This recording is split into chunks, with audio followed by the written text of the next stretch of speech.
guys, what's up? Welcome to another review video. Today I'm going to be reviewing Five Nights at Freddy's. Now, I have never actually played any of the Five Nights at Freddy's games, but I've seen gameplay, I've watched videos on the lore, so I'm educated on the lore now, okay? And this was after I watched the movie though, and my opinion still didn't change the movie. If anything, it made it a little better. Just a warning for you guys, there will be spoilers in this, so if you have not seen the movie yet and you plan on it, you might want to come back to this afterwards. So, I didn't think this movie was anything spectacular, right? It wasn't a phenomenal movie, but I thought it was fun. I enjoyed it. I know there's been mixed reviews going on around the movie, but I thought it was a fun movie. And after finding out the lore behind it, I realized they stuck pretty close to it. They did take some creative liberties with the movie. So I understand why they took some of the creative liberties they did take. For example, Vanessa the cop, she is not William's daughter in it. He does have a daughter and two sons in the games. So I can understand why some people who may be big fans of the game weren't happy with that change, but I don't really mind when movies are adapting game adaptations or books, whatever, if they take a couple of liberties that might make the story a bit more interesting. At least they thought so. I thought overall what they did with the movie was fine. We'll give it a 6.5 out of 10. So it wasn't anything spectacular, but it wasn't the worst movie I've seen this year. So when I first saw the animatronics, I thought that they looked a little bit goofy, but they did a good job. I don't know. I think maybe there was some CGI in with it. I'm not sure. It could have just straight up been animatronics. Animatronics. Apparently, in the beginning of the movie, when the security guard is trying to escape and he's going through the vents, that was supposed to be allegedly. I don't know. I heard this. That was supposed to be Markiplier, but he was working on his movie.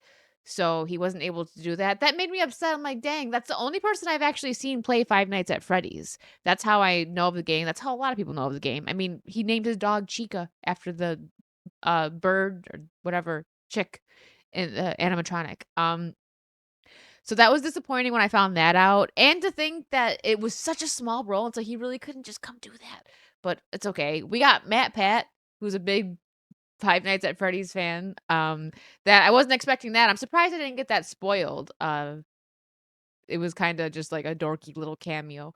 The storyline was a bit meh. I didn't mind the dynamic between the brother and sister.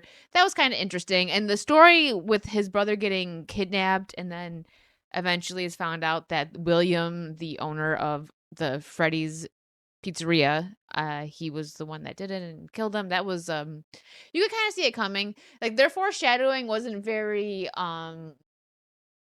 let's say it wasn't very suspenseful.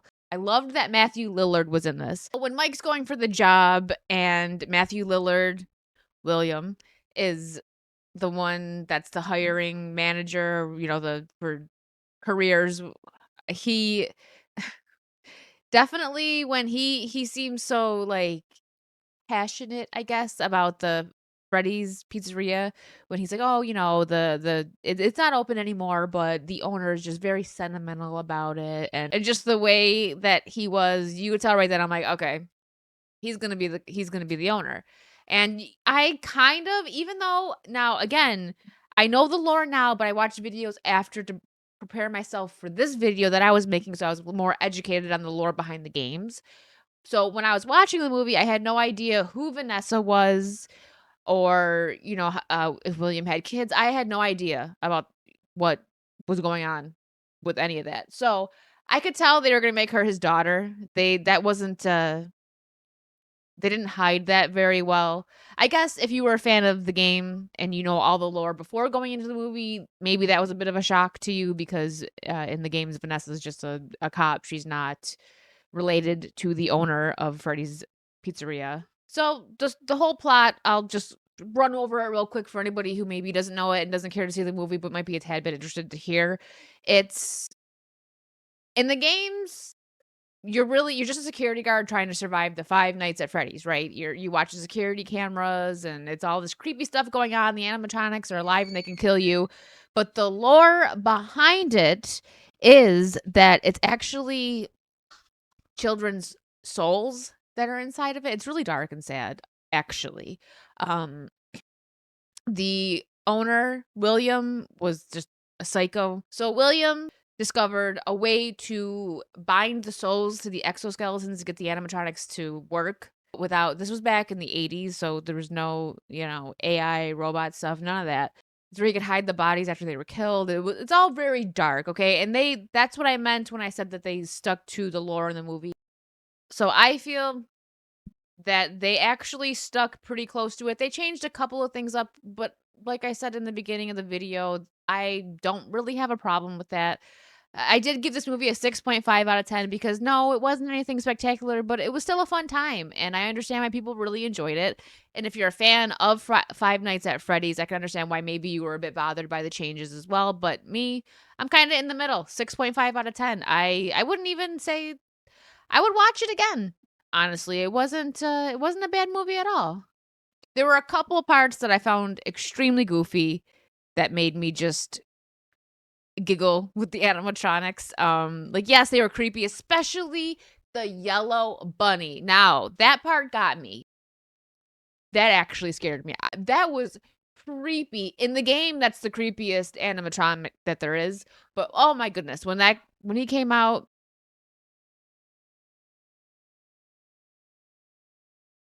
that part got me. Even in the games when if you haven't played or look up the yellow bunny on Five Nights at Freddy's, okay? Freaking creepy, okay? And when Matthew Lillard stumbles out in the suit, he's all like menaced. That was actually creepy, okay? I'll give him that. That was creepy. So I feel like Blumhouse is kind of hit or miss, right? Like sometimes they'll have like this really creepy or like just a really good movie, and sometimes they're a bit mediocre, and then sometimes like eh. So I would say Five Nights at Freddy's for me it falls under mediocre, but I would watch it again. I definitely would. It was a fun time. They stuck to the lore pretty well. So, all right, I'm done rambling here. My Five Nights at Freddy's review, they get a 6.5 out of 10. It was a fun time. I will actually be playing my first Five Nights at Freddy's game today on Halloween. I'm really excited. Security Breach, the latest one. So I've seen a bit of gameplay, so I'm not a complete stranger to it, but I've never personally played it myself. I'm excited. If you would like to catch that, it'll be on my Kick. I'll have the link in the description below. Kick is where I have all my live streams for gaming. So if you're interested in that, give me a follow over there. And thank you guys so much for watching my Five Nights at Freddy's review. I hope you have a wonderful day and happy Halloween.